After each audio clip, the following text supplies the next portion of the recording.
Hai teman-teman, kembali lagi ke channel Chandra Bersaudara.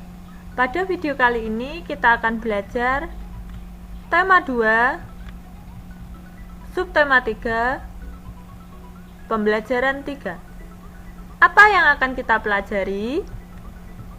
Yaitu informasi pada teks terkait dengan pertanyaan apa, siapa, kapan, di mana, bagaimana, dan mengapa.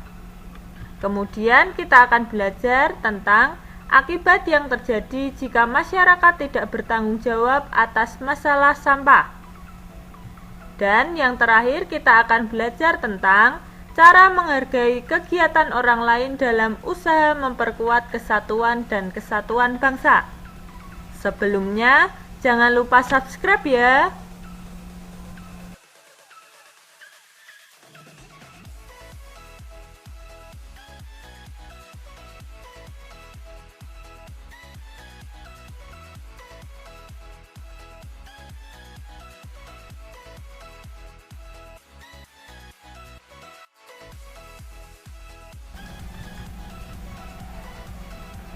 Masalah sampah menjadi masalah yang umum dihadapi masyarakat di kota atau daerah manapun. Berita berikut menyajikan upaya seorang pemimpin daerah untuk mengatasi sampah. Kelurahan Babakan Pasar luncurkan gerakan pungut sampah. Agar masyarakatnya sadar dengan kebersihan lingkungan, terutama masalah sampah, Kelurahan Babakan Pasar mengajak warganya dalam gerakan pungut sampah atau GPS.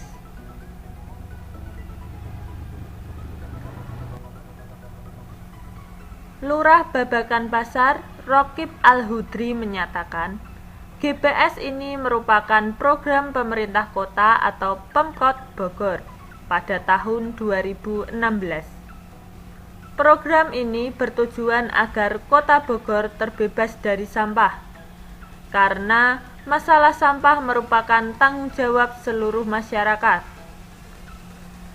Sampah ini bukan hanya tanggung jawab pihak kelurahan atau orang per orang, tapi tanggung jawab bersama kita semua, jelasnya. Rokib berharap kedepannya warga Babakan Pasar lebih peduli lagi dengan sampah yang selama ini selalu berserakan, sehingga wilayah Babakan Pasar terbebas dari sampah. Kalau sampah ini sudah tertata dengan baik, selain indah dipandang, maka warga masyarakat pun akan terhindar dari penyakit, pungkasnya. Kita tadi sudah mendengarkan bacaan Kelurahan Babakan Pasar luncurkan gerakan pungut sampah. Untuk mengetahui informasi tentang apa, siapa, di mana, mengapa, dan bagaimana, kita akan menjawab pertanyaan-pertanyaan berikut. Nomor 1. Di mana lokasi daerah pada berita tersebut? Jawabannya Kelurahan Babakan Pasar, Kota Bogor. Nomor 2, apa masalah yang dihadapi? Jawabannya kesadaran tentang kebersihan lingkungan, terutama masalah sampah. Nomor 3, bagaimana penyelesaian yang diambil oleh pemerintah kota tersebut?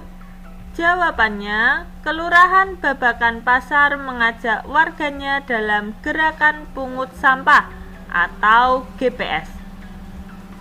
Nomor 4, mengapa semua masyarakat bertanggung jawab atas masalah sampah?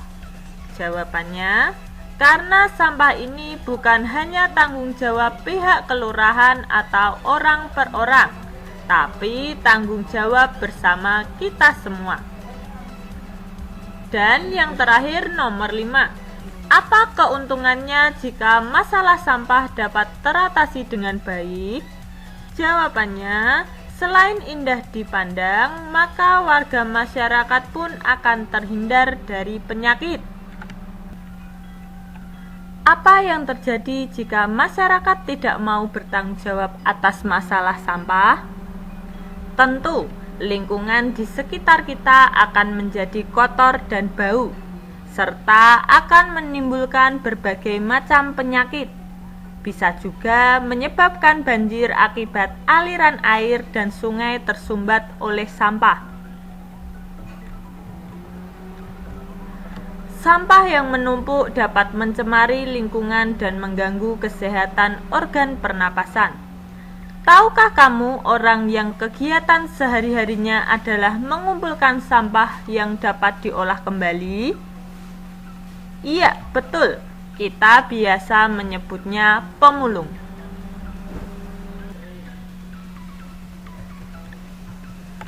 Pekerjaan sebagai pemulung merupakan pekerjaan yang mulia, karena pemulung membantu mengurangi sampah-sampah yang ada di lingkungan, seperti botol plastik, koran bekas, majalah bekas, dan benda-benda yang tidak dapat diolah lagi.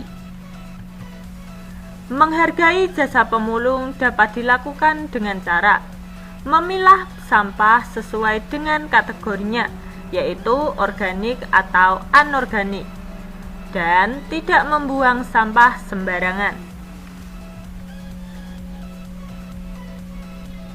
Para pemulung mengumpulkan botol-botol plastik, koran bekas, majalah bekas, dan benda-benda lain yang dapat diolah lagi. Benda-benda itu disetorkan kepada orang-orang yang dapat mengolahnya menjadi benda-benda lain yang berguna. Berikut ini beberapa gambar benda hasil daur ulang. Gambar yang pertama ada gambar bola yang dapat digunakan sebagai gantungan kunci. Gambar yang kedua ada botol bekas yang dapat digunakan kembali menjadi wadah yang cantik. Pemanfaatan kembali benda tak terpakai. Ada drum besar yang dimanfaatkan menjadi tempat duduk. Selain itu, ada kemasan-kemasan plastik dari berbagai produk yang dijadikan tas cantik.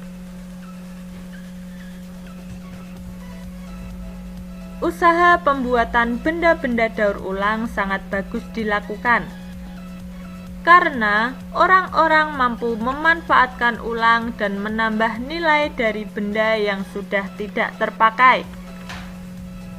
Cara yang dapat dilakukan untuk menghargai usaha membuat benda-benda daur ulang adalah dengan ikut menggunakan benda-benda daur ulang tersebut.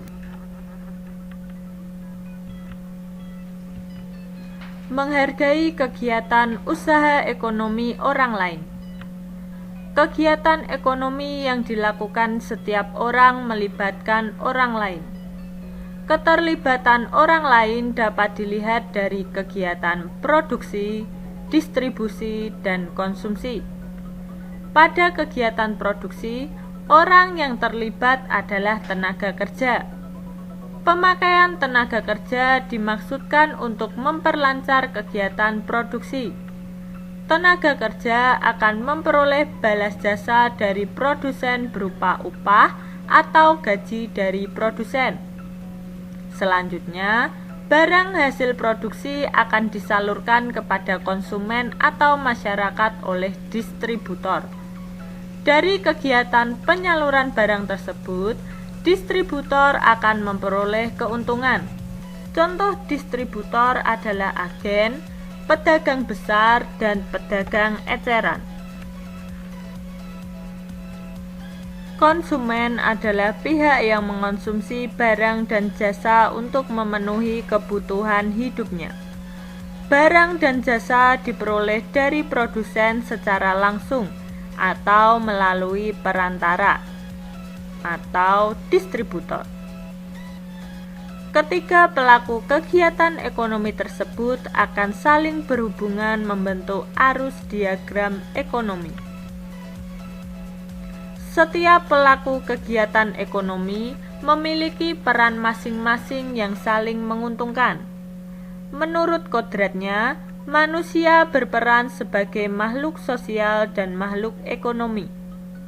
Sebagai makhluk sosial, manusia akan berhubungan atau berinteraksi dengan manusia lain. Sebagai makhluk ekonomi, manusia akan melakukan kegiatan ekonomi dalam upaya memenuhi kebutuhan hidupnya. Dalam kehidupan sehari-hari, baik sebagai makhluk sosial maupun makhluk ekonomi, manusia hendaknya memiliki etika moral. Dengan etika moral, manusia dapat menghargai setiap kegiatan ekonomi yang dilakukan oleh orang lain. Amatilah pakaian yang kamu kenakan. Bagaimana berlangsungnya proses produksi pakaian? Proses menghasilkan pakaian membutuhkan waktu yang lama. Untuk membuat pakaian, produsen pakaian membutuhkan bahan baku berupa kain dan benang. Kain dapat diperoleh dari perusahaan pemintalan benang. Bahan baku benang berupa kapas yang dihasilkan dari perkebunan tanaman kapas. Untuk menjadi benang, kapas dipintal terlebih dahulu. Kemudian benang ditenun di pabrik tenun hingga menjadi kain. Selanjutnya, kain dapat dibuat pakaian oleh penjahit.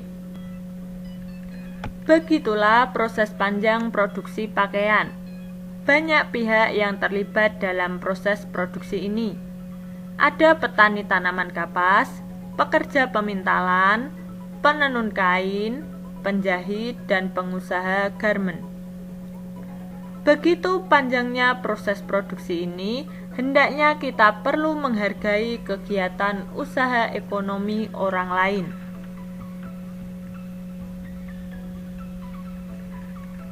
Apa akibatnya jika kita tidak menghargai kegiatan orang lain dalam usaha ekonomi?